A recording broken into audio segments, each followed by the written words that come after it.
Bueno, la idea mía es comentar algunas cosas respecto al tema de la libertad. He leído pues varios textos en donde coinciden en que hubo una idea de libertad que se ha dado en la historia de la filosofía que ha cambiado radicalmente las cuestiones morales.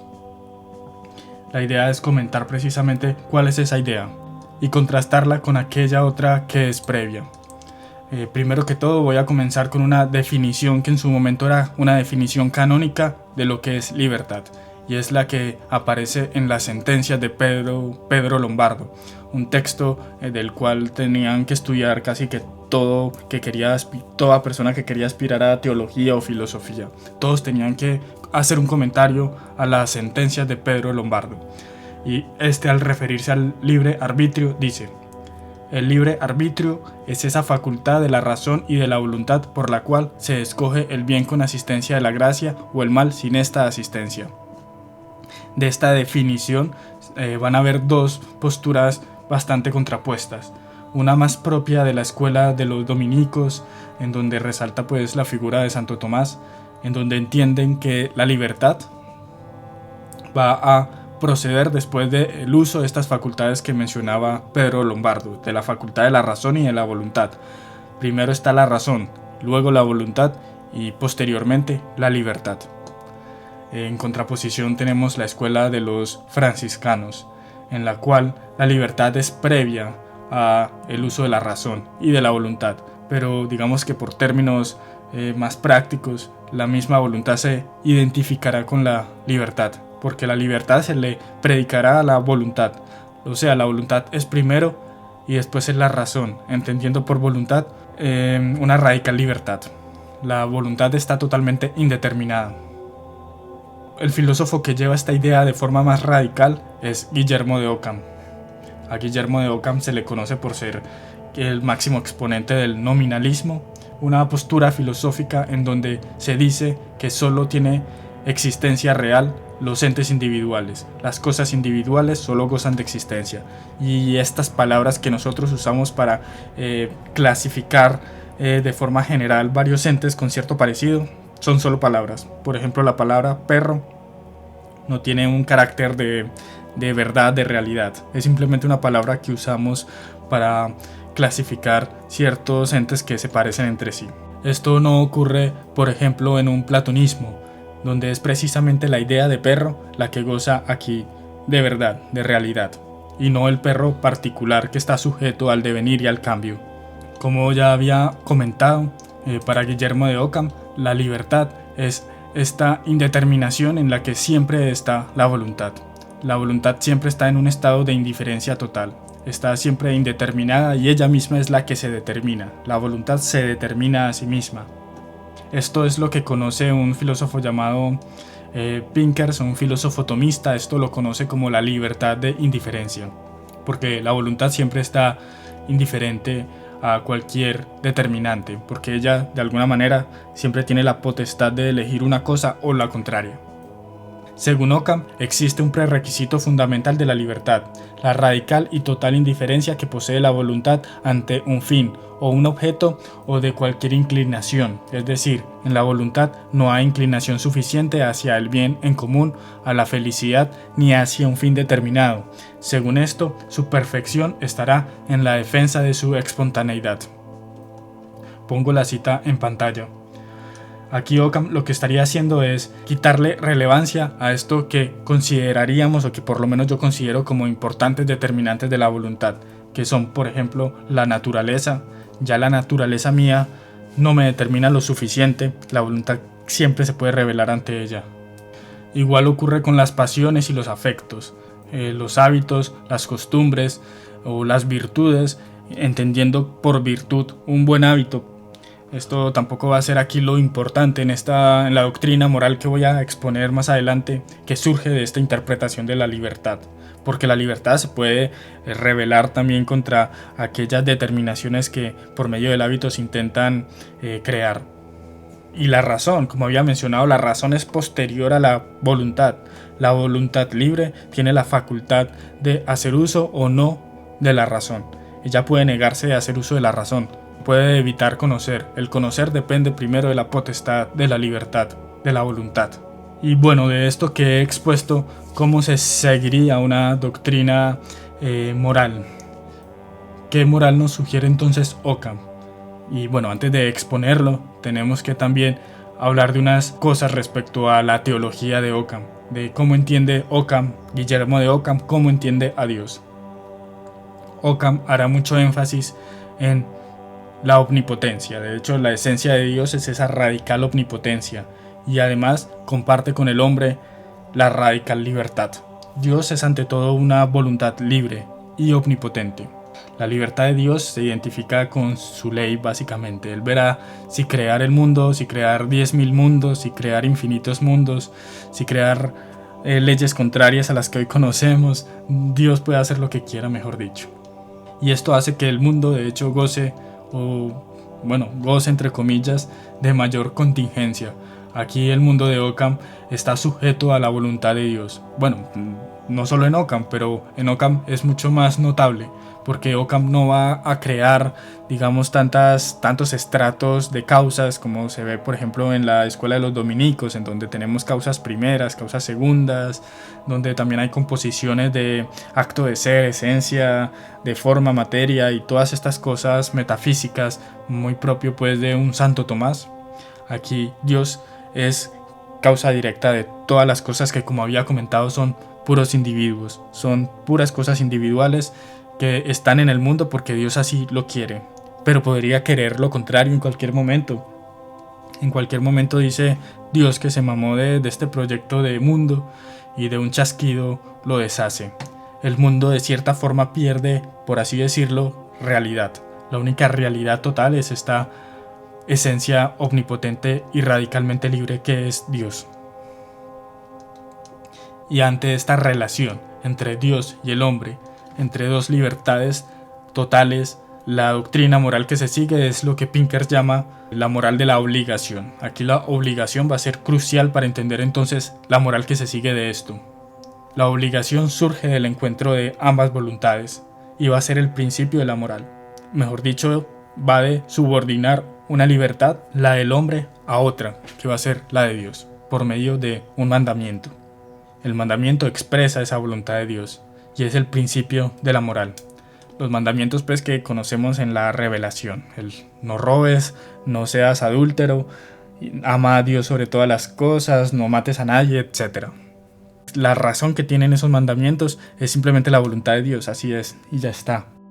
De hecho, Dios podría regresar, revelar otros nuevos mandamientos si Él así lo desea, y esos nuevos mandamientos podrían ser contrarios.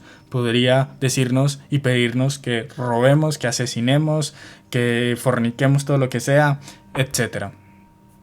Incluso, y va a ser muy relevante próximamente, incluso el primer mandamiento, que va a ser crucial en la doctrina moral tomista, incluso agustina, el mandamiento de ama a Dios sobre todas las cosas, podría ser contrario, porque aquí lo importante es obedecer a Dios. Dios podría venir y decir, ódiame, odia a Dios sobre todas las cosas. Eso lo podría decir Dios, y por lo tanto ese mandato sería correcto seguirlo y sería bueno seguirlo. Esto nos pondría como en situaciones paradójicas, porque Dios también podría pedirnos que no le obedezcamos, y bueno, claramente se crea una especie de paradoja, nos deja en una gran confusión si Dios hiciese eso. El acto virtuoso, por lo tanto, es igual a un acto que corresponde a la voluntad de Dios. Aquí la palabra virtud también la cambia Occam, para ajustarlo a lo que Pinkers llama un atomismo moral, porque lo bueno y lo malo se le predica es al acto particular, al acto individual. ¿Es virtuoso o no? Ya vamos a ver que la palabra virtud, de hecho, antes significaba una cosa distinta. Pero ya habiendo comentado lo que es la voluntad y la libertad, y también comentado lo que es este Dios según Occam, ¿qué papel le queda a la razón? ¿Qué papel ocupa la razón aquí en este pensamiento? Bueno, es muy curioso lo que ocurre aquí con la razón, porque por un lado nos sirve para interpretar la revelación y por lo tanto encontrar en ella, extraer en ella estos mandamientos, estos mandatos, y poder, por medio de la razón, aplicarlos al acto particular. Pero también ocurre otra cosa interesante con la razón, y aquí cito a Pinkers. Es en la misma razón, en el interior del hombre, frente a su libre voluntad, donde se manifiesta la voluntad de Dios bajo la forma de la obligación moral que se nos impone con evidencia. O sea, de alguna forma en la razón ya la razón tiene intuición de cuál es la ley moral, sin necesidad pues de esa revelación, o sea, sin necesidad de la Biblia. La razón es lo que hoy conoceríamos como la conciencia, esa ley interna, ese ser interno que tenemos, ese Pepe Grillo, ¿no? Que tenemos adentro diciéndonos qué es correcto y qué no es correcto. Esto es también una modulación que hace Guillermo de Ockham de lo que se conocía como ley natural. O sea, esta idea de que Dios ha escrito en el corazón de los hombres sus leyes. Pues está entonces en la razón. La razón de alguna manera tiene esa intuición de lo que es bueno y de lo que es malo. Esto recuerda mucho a Kant. Es que hay muchos parecidos. Aquí es donde yo siento que más parecidos hay con la actualidad. Kant también llega a decir que la razón práctica puede dar con esas leyes universales, con esos imperativos categóricos. Y de hecho, la razón teórica, la razón, digamos, el conocer las cosas como cosas, no es tan potente, no es, digamos, tan poderosa como esta razón práctica. Dice Pinkers, la recta razón o la conciencia es, por tanto, un lugar privilegiado, más próximo y más natural, en el que se revela al hombre la ley moral. Yo lo resumo así, la razón manda y la voluntad cumple. Esa sería la relación que hay entre razón y voluntad.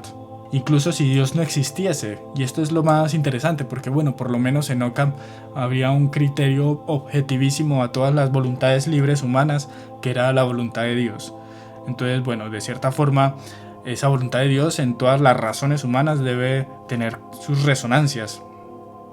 Pues si quitamos a Dios de la ecuación, tenemos ya por tanto por ejemplo, estas doctrinas morales muy de la ilustración, muy racionalistas, en donde intentan precisamente por medio de este ejercicio de la razón dar cuenta de estas leyes y de estos verdaderos preceptos morales. Creo yo también que esta idea de la conciencia o de esta razón que da cuenta con las leyes morales también tiene una modulación actual y ya no se trata de una razón, sino que se trata de un sentimiento, por ejemplo. Ya es un sentimiento lo que me está diciendo que es bueno y lo que es malo. Un sentimiento mío que quizás sea difícil que yo lo objetive. Igual hay gente que lo intenta hacer por medio de Twitter, intentar enseñarnos a todos lo que es bueno y malo, pero quizás solo baste como criterio de una autodeterminación, de que ese sentimiento y de esa intuición interior me autodetermine, porque ese sentimiento es la base, es el criterio de lo que es bueno y de lo que es malo. Bueno, para ya concluir la visión de Ockham y pasar a las siguientes visiones que voy a exponer, solo como modo de resumen, mencionar aquí todos los divorcios que se dan mediante esta doctrina moral. El primero, el que ya hemos visto, el de la voluntad y la razón, porque la razón solo crea necesidades, la razón solo concibe leyes y necesidades, mientras la voluntad está en una total libertad.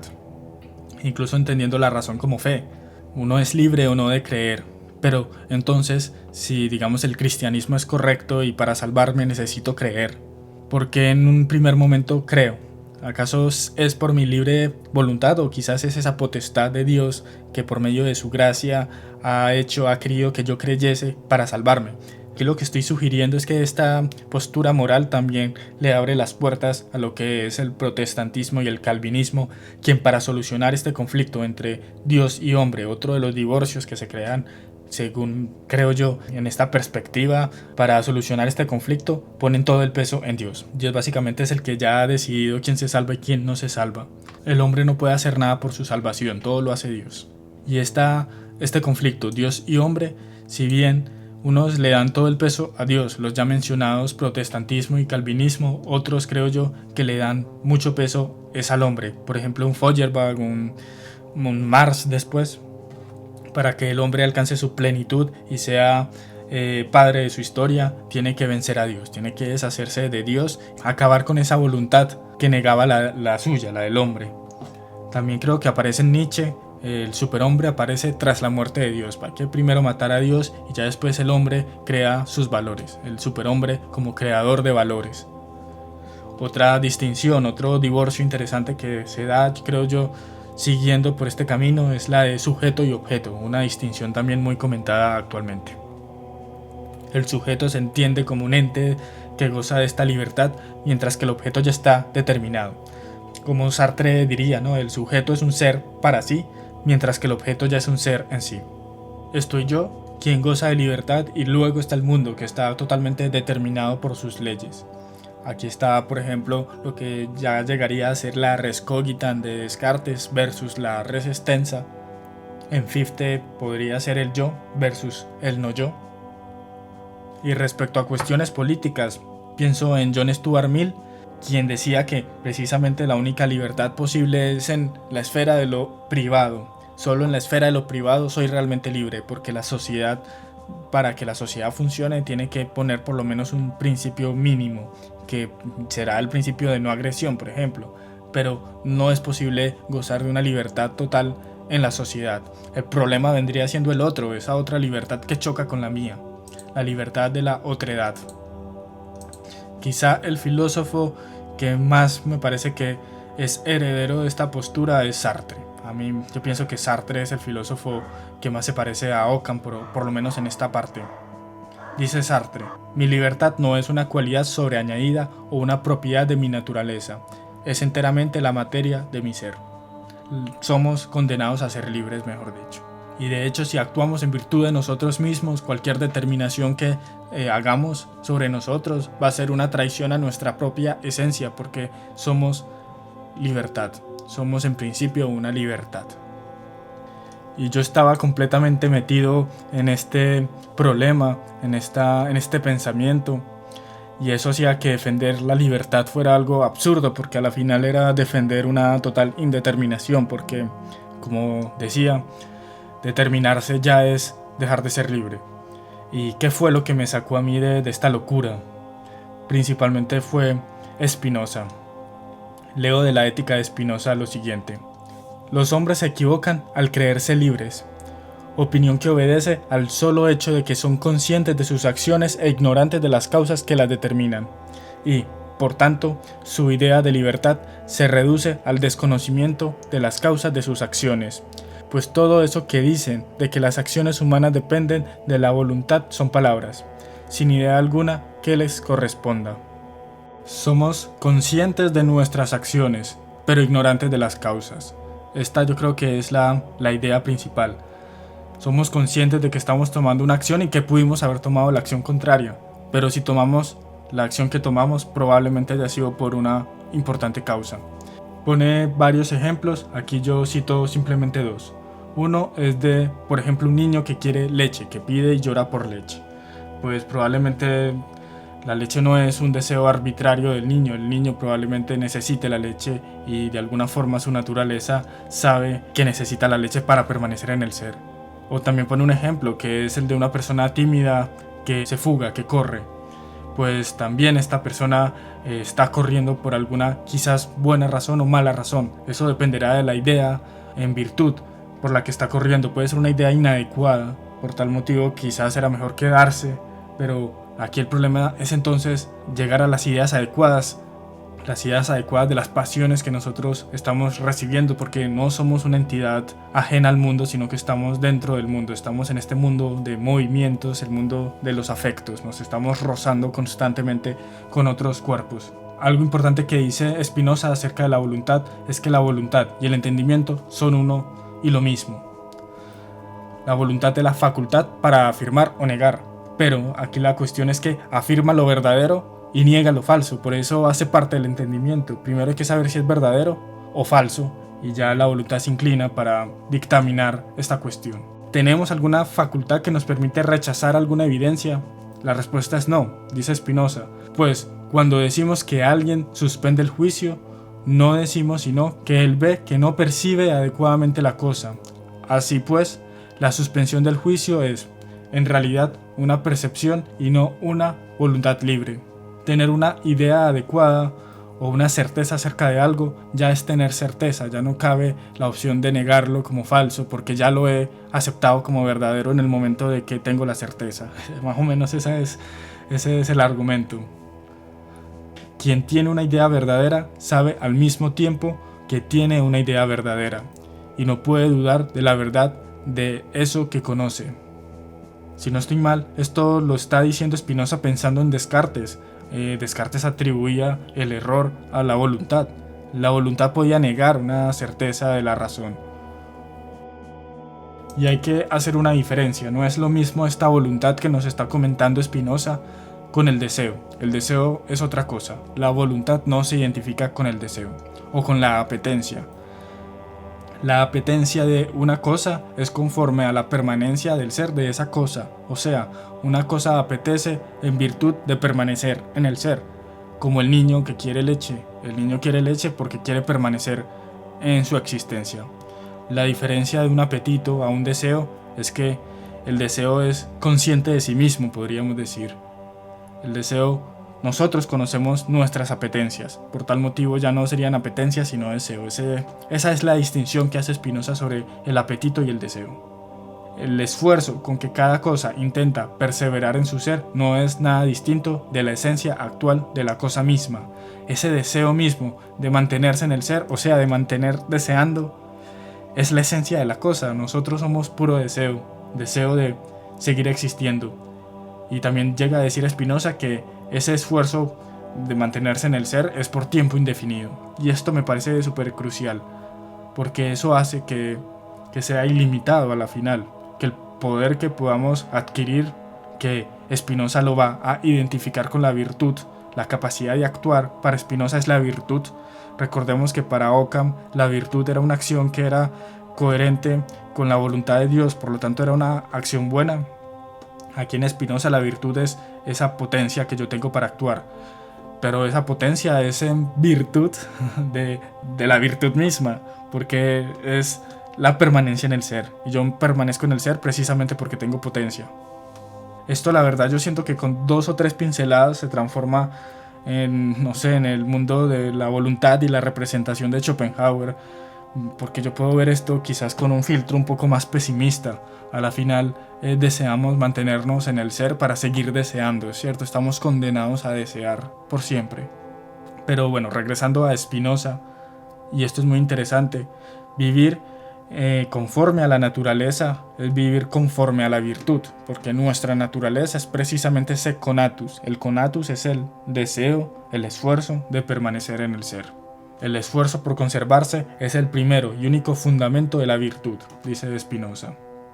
Y esto puede sonar a que somos esclavos de nuestro propio deseo y además de las pasiones, de los afectos que recibimos del mundo, porque esos efectos que recibimos del mundo, esas pasiones, tienen una causa necesaria.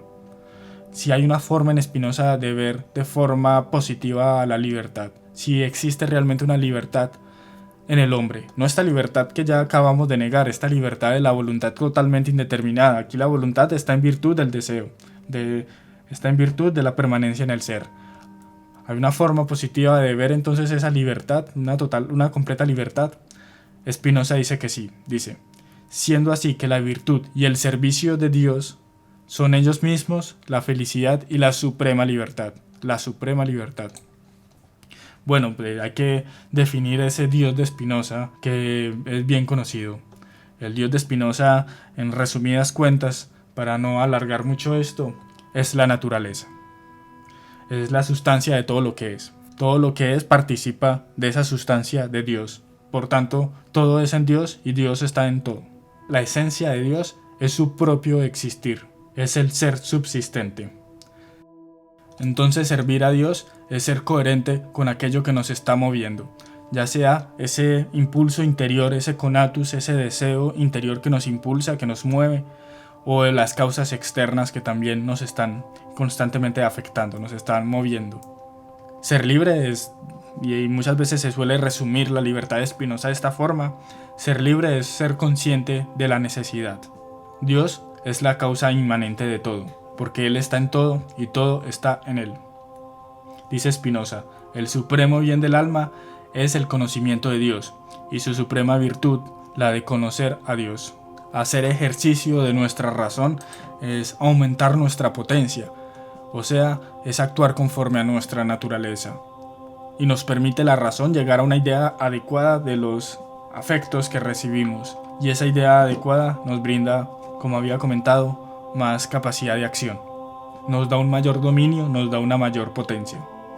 Esto, dice Spinoza, disminuye los padecimientos y también disminuye las concupiscencias, pero esto ocurre cuando conocemos desde la perspectiva de la eternidad, una idea adecuada de un padecimiento o de un afecto que recibimos, de una cosa en el mundo, en lo que sería el atributo de la extensión de Dios, es una idea que existe de facto eternamente en el atributo del pensamiento de Dios. Por eso dice desde la perspectiva de la eternidad.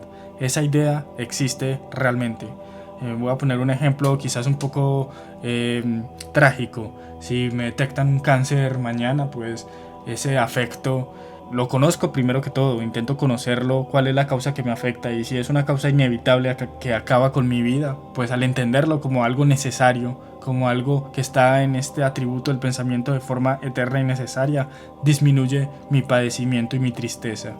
De hecho, si amo a Dios, dice Spinoza, si amo esas causas necesarias, esa omnipotencia divina, pues entonces de cierta forma me alegraré y me tranquilizaré. Bueno, a modo ya de resumen, aclarar un par de cosas de Spinoza para ya saltar a la otra parte. Por un lado, el intelecto en Spinoza, la razón en Spinoza es intencional, o sea, la razón es razón de algo que está en el mundo y que nos está afectando, y de todo nos podemos hacer una idea adecuada. Podemos llegar entonces a la verdad tras las cosas del mundo, cosa pues que no ocurre en todas las filosofías que son un poco más escépticas. Y esas ideas adecuadas existen en otro atributo de Dios. Dios tiene dos atributos, la extensión y el pensamiento. Las ideas estarían entonces en este atributo del pensamiento. En Spinoza somos totalmente determinados. Por un lado, por aquello que es nuestra esencia, que es ese conatus, ese deseo por permanecer en el ser, y también por las causas externas, que no son sino también otras potencias diferentes a nosotros, que de alguna forma estamos en esta biocenosis rozándonos unos con otros, todas luchando por ese deseo de permanecer en el ser. Lo mejor, dice Spinoza, es conocer estos afectos, para sufrir menos, y además amarlo, porque hace parte de Dios y Dios está ahí también. La dificultad que yo veo aquí, y lo que me parece difícil de entender en Spinoza, es como hacer compatible este deseo de perpetuarse en el ser, pero perpetuarse como algo individual, porque ese mismo deseo, hasta cierta forma, es lo que me individualiza, es lo que me hace hostil ante otros deseos ajenos a mí, lo que hace precisamente que el mundo sea una especie de guerra eterna, porque todos somos deseos y no creo que todos seamos compatibles. Y si un deseo de otra entidad, no sé, llámese bacteria o alguna enfermedad que me llegue a mí, o no sé, un animal peligroso que simplemente me está atacando, ese deseo ajeno, si bien yo lo puedo entender como una causa necesaria e inevitable, de igual forma estoy viendo cómo se suprime mi deseo personal y mi deseo individual, aquello que me hacía permanecer en el ser. No me parece pues tan sencillo este amor a Dios que está aquí comentándonos Spinoza. Hay una frase de Aristóteles que se parece mucho a esto que vimos en Spinoza, una frase en la Ética de Aristóteles que dice: por eso la elección es inteligencia deseosa o deseo inteligente, y tal principio es el hombre. Si el hombre es principio de un movimiento, ese movimiento se da en función pues de este deseo que razona, o esta razón que desea, porque esto también lo toma Santo Tomás diciendo que la elección es una razón que desea o un deseo que razona. Me parece pues muy curioso que esto se me parezca tanto a lo que estábamos viendo con Spinoza, en donde el hombre es básicamente un deseo consciente de sí mismo, o el hombre es consciente, una potencia que es consciente de ese apetito. Aunque claramente en Aristóteles y en Santo Tomás van a haber bastantes diferencias con Spinoza, hay cosas también muy parecidas, y voy a explicar un poco mejor esto. Para Aristóteles hay dos momentos de la voluntad. Uno es el apetito, la tendencia y el deseo. Hay otro donde la voluntad ya está deliberando según la razón, ¿cierto? La misma tendencia, pero ya asistida por la razón. En Santo Tomás también se mantiene esto con breves cambios. Santo Tomás entiende el apetito como algo más físico y corporal y divide la voluntad en dos. La voluntad ad ratio, que es esta voluntad ya deliberada, ¿cierto? Esta deliberación que hace asistida con la razón, pero también está la voluntas ad natura, que es la tendencia al fin. La voluntad ya de por sí, ya de fábrica, la voluntad humana, ya de fábrica tiene un fin. Bueno, no solo la voluntad humana, digamos en este pensamiento aristotélico, tomista, todo tiene un fin. Y el ser humano tiene un fin, y ese fin está ahí en su voluntad. El fin es la felicidad. En Aristóteles sería la eudaimonía, en Santo Tomás sería la bienaventuranza. Y en ambos se necesita a Dios. En Aristóteles, pues, el Dios aristotélico es este motor inmóvil. Nuestro deseo, lo que apetece, nuestra voluntad es conocer a este motor inmóvil. De esto hablé en videos pasados. Y en Santo Tomás también es semejante, es similar. Obviamente del motor inmóvil al Dios cristiano hay mucha diferencia, pero no tanta como la hay entre el motor inmóvil y el Dios de Spinoza. Entonces el fundamento de una moral, con esta vista teleológica propia de Santo Tomás y de Aristóteles, ya no es la obligación como lo era en el pensamiento de Occam, ni tampoco es esta potencia, tampoco es el incrementar el deseo, incrementar la potencia de uno, como lo era en el pensamiento de Spinoza, sino que aquí el fundamento de la moral está en la felicidad, en que el hombre realice su fin. Y su fin es básicamente Dios, tanto para Aristóteles como para Santo Tomás. Spinoza también hablaba de la felicidad, pero en Spinoza uno vivía es en virtud del deseo. Uno deseaba casi que el mismo deseo, por así decirlo. Uno deseaba incrementar la potencia, mientras que aquí un Aristóteles o Santo Tomás, el deseo es intencional también. No solo el conocimiento, sino también el deseo. O sea, desear es desear algo. Y lo que se desea, como ya había dicho, sería Dios. La virtud en este pensamiento, a diferencia de Spinoza, que era la misma potencia, o en Occam, que era la acción buena porque era conforme a la voluntad de Dios, aquí la virtud es una perfección de un hábito, una perfección de una potencia también diríamos. Esta perfección ayuda a que actuemos de forma más rectamente en función pues del fin. Dice Santo Tomás: el hombre llega a su último fin por los actos de las virtudes, pues la felicidad se considera como el premio de la virtud. Y aquí vendría estando el sentido de los sacramentos y de las leyes cristianas. No es simplemente una ley o una voluntad arbitraria que tenemos que seguir sí o sí, sino que tiene como sentido volvernos virtuosos y alcanzar nuestro fin. Y esto podría ser una discusión para otro video, si realmente los sacramentos corresponden a este fin. Y este desarrollo de la virtud también desarrolla la libertad. Y aquí es lo que Pinkers llamaría la libertad de calidad. Y un ejemplo que él mismo pone, que me parece muy bueno para aclarar este tema, es la misma práctica de tocar un piano. Si yo tengo un piano al frente y no soy buen pianista, yo soy libre de tocar las teclas que quiera, en el orden que quiera, al azar, de la forma pues que yo quiera. Esa sería la voluntad, la libertad de indiferencia. Pero en esta libertad de calidad, al momento de yo haberme sometido a unas leyes y a un régimen de disciplina, que es la propia pues de la práctica, del desarrollo de la técnica, de la interpretación del piano, ya adquiero una mayor libertad, porque puedo tocar con mayor versatilidad, mayor fluidez, y puedo tocar muchas otras cosas. Soy libre, soy capaz de tocar muchas otras cosas que antes no podría hacerlo. Aquí la libertad se podría entender como la libertad de evitar las faltas, la libertad de evitar el error. La libertad se sigue del perfeccionamiento tanto del intelecto, que el intelecto logre mostrarnos el verdadero fin, y no solo eso, sino también los medios más óptimos para llegar a ese fin, y que la voluntad pueda seguir al intelecto, porque a la voluntad se le muestran fines que digamos que en momentos más inmediatos son más satisfactorios, se le muestran maneras de encontrar satisfacción de forma más rápida y de forma más inmediata, pero el verdadero fin del hombre requiere bastante más esfuerzo. Y ya para terminar voy a intentar resolver los divorcios que aparecían en el pensamiento de Occam. Ya hablamos de la libertad, de la voluntad y la razón. Vimos que no están separados. La razón le muestra a la voluntad los caminos y también le muestra el fin.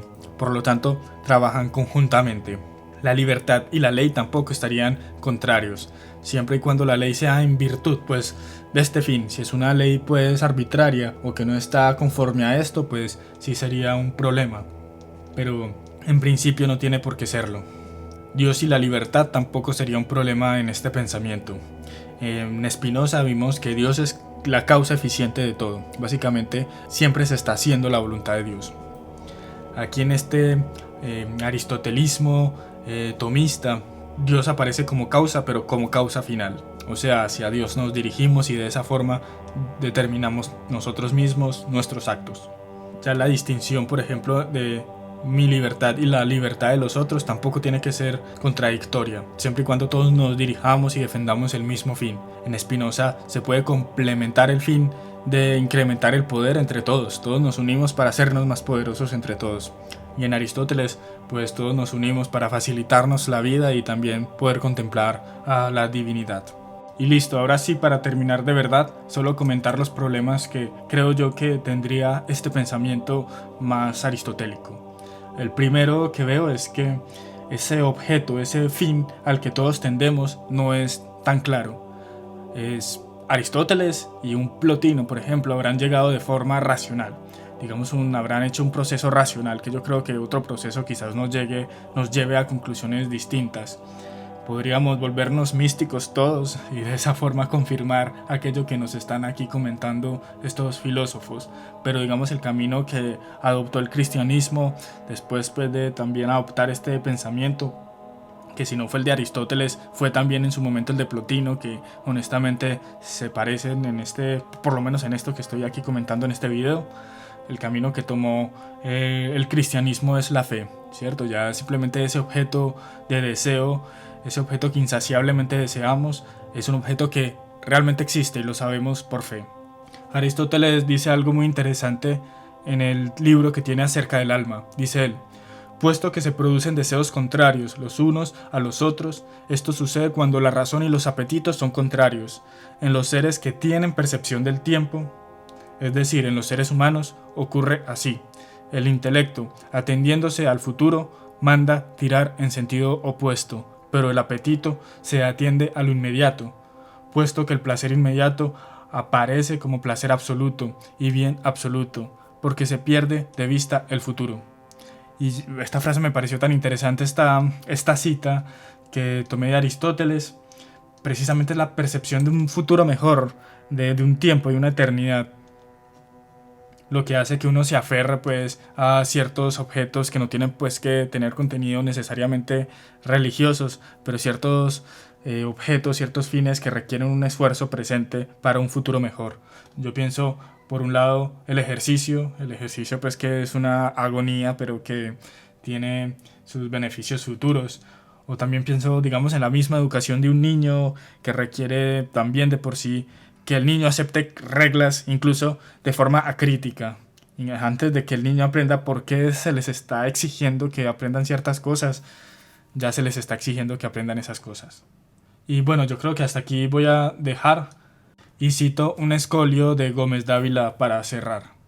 Dice Nicolás Gómez Dávila: la libertad del ser concreto no es libertad de elección indiferente, sino libertad de rechazar o de aceptar una vocación irrenunciable.